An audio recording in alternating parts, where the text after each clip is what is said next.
The UPS store, is it a good investment? How much do these bad boys cost to open? How much money are they making? And are shipping giants like Amazon squeezing and compressing their margins? Could this actually still be a good investment? That's exactly what we're going to cover and answer in today's video. If you're new here, welcome. My name is Tark Johnson. I am the CEO and founder of Franchise Empire, where we have helped hundreds of people just like you find, vet, and launch proven money-making franchises. All right, so let's talk numbers for the UPS store. So the total investment ranges from $100,000 to $495,000. So in terms of royalty fees, franchisees pay a royalty fee of 5% of gross sales, plus gross commissions, which is referred to as STR. In terms of marketing and advertising fees, there is a local marketing fee of 1%, and there is a national advertising fee of 2.5%. There's also various other technology and miscellaneous fees, but those are the main ones that we covered. All right, so everyone wants to know, what are the sales? What are the average earnings? Well, when we take a look at their FDD and look at their 2023 numbers, they show average adjusted sales of $721,000. And when we dive a little bit deeper into the numbers, we can see that the average adjusted sales for the top 10% of centers are about $1.2 million. The highest performing location does about $2.5 million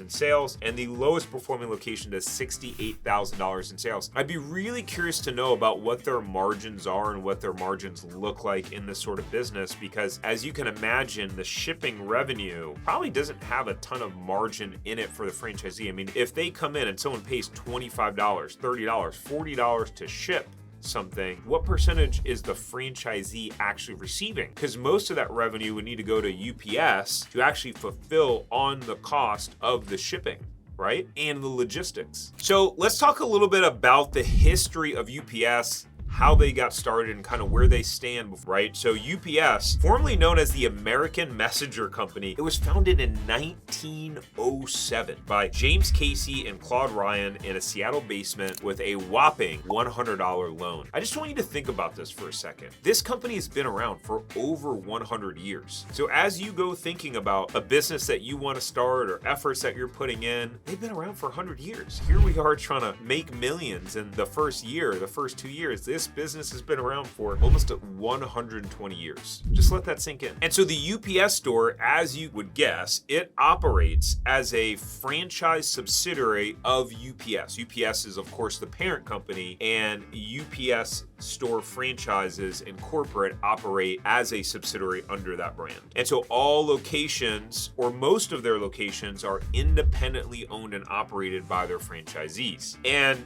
I don't know if this is surprising or not. It feels surprising to me, but they were ranked #1 in customer service in their category by Forbes in 2025. Actually, now that I think about it, when I go to the UPS store across the street, yeah, they're pretty friendly there. They're pretty friendly, but it's pretty quick. Most of the time, I'm just returning things from Amazon and just dropping it off. And so I'm not sure if this will come as a surprise to you, but UPS operates its own cargo airline called UPS Airlines. It was actually established in 1988. So that means as of the making of this video, they've been around for 37 years. And of course, it is a subsidiary of UPS, which, by the way, stands for United Parcel Service.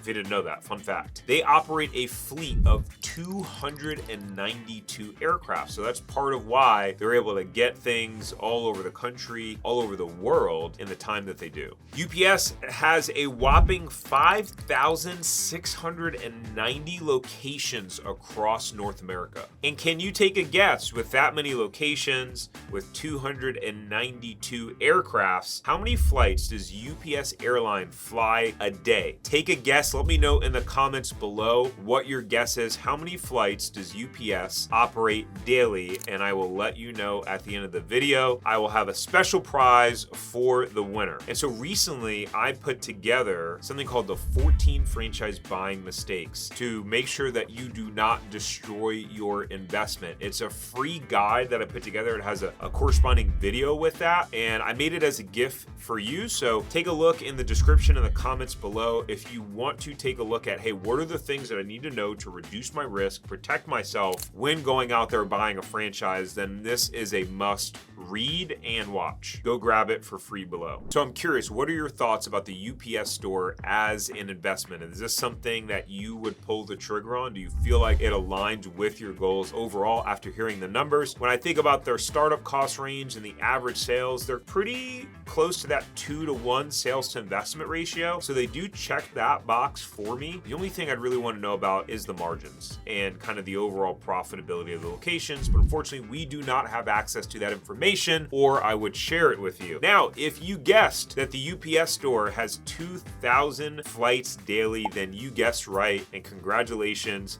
you just won a chicken dinner. Get it? My dry sense of humor. Someone's gonna laugh at it. They're gonna be like, this guy's corny AF. It's my personality style. I mean, I am pretty corny. You know how I knew that I was gonna marry my wife? Because she laughed at all my corny jokes naturally and actually thought they were funny. She still laughs at them. Maybe she's just tricking me. All right, so if you like this style of video and you want to watch more breakdowns as we go down the Entrepreneur 500 list and dissect some of these franchises, then you can click right here. There's a playlist of a bunch of these videos where we just break down all these different popular franchises that you've heard of. Make sure to hit the little like button below and definitely don't subscribe before you go. You should probably miss out on any other videos that we make. I'm just kidding. I'll see you in the next one.